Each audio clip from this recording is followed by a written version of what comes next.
Hello everyone. जैसा कि आज लॉस हुआ है लगभग 2,500 का, और ब्रोकरेज वगैरह मिला के 3 तक अपन समझ सकते हैं।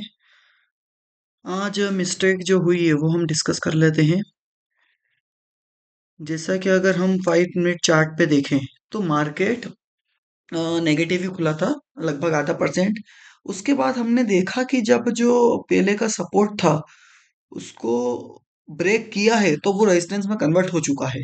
बट उसके बाद भी सिर्फ इस सेंटिमेंट से ट्रेड लेना कि ऊपर जा सकता है, उस उम्मीद में मैंने ट्रेड लिया, और लगभग 2,500-5,000 तक का लॉस पहुंचा था। फिर मैंने 400 का पुट सेल किया था, तो सेलिंग में थोड़ा सा हमें बेनिफिट मिल जाता है। ठीक है। बट ठीक है, अब हमें बस ये ध्यान रखना होता है, हमें सिर्फ प्राइस एक्शन फॉलो करनी है, यहाँ पे इमोशंस काम नहीं आते। सिंपल सी लाइन ड्रॉ की है, ट्रेड लाइन ड्रॉ की है, उसके नीचे अगर ट्रेड कर रहा है तो ज्यादा संभावना है कि उसके नीचे ही रहने की। यदि हमें ट्रेड लेना भी था ऊपर का, तो जब तक वो ब्रेक ना करे ये लाइन, तब तक हमें पोजीशन नहीं बनानी थी।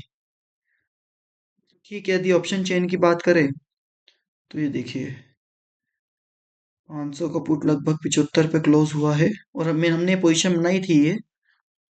फिर उसके बाद 400 का पुट सेल किया तो उसमें थोड़ा सा प्रॉफिट हो गया था। ठीक है।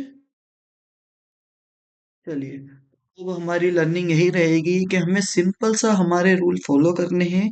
पहले से ही ड्रॉ करके रखना है कि मार्केट अगर कहीं कहीं भी खुलता है, जब तक वो हमारे ट्रेड लाइन के ऊपर ना आए, या जो भी हमारा सेटअप है वो फॉलो ना करे, जब तक हमें ट्रेड नहीं लेना है।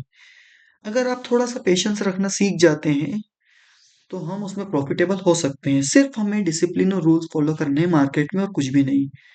ठीक है। चलिए, ये देखिए आज का हमारा लगभग लॉस कितना रहा है। ऑर्डर्स पोजीशन, हाँ, लगभग 2,500 का। चलिए, मिलते हैं नेक्स्ट वीडियो में। और हमें हमारी लर्निंग से सीखना है और ऐसे ही आगे बढ़ते रहना है। ठीक है। ओके। Thank you.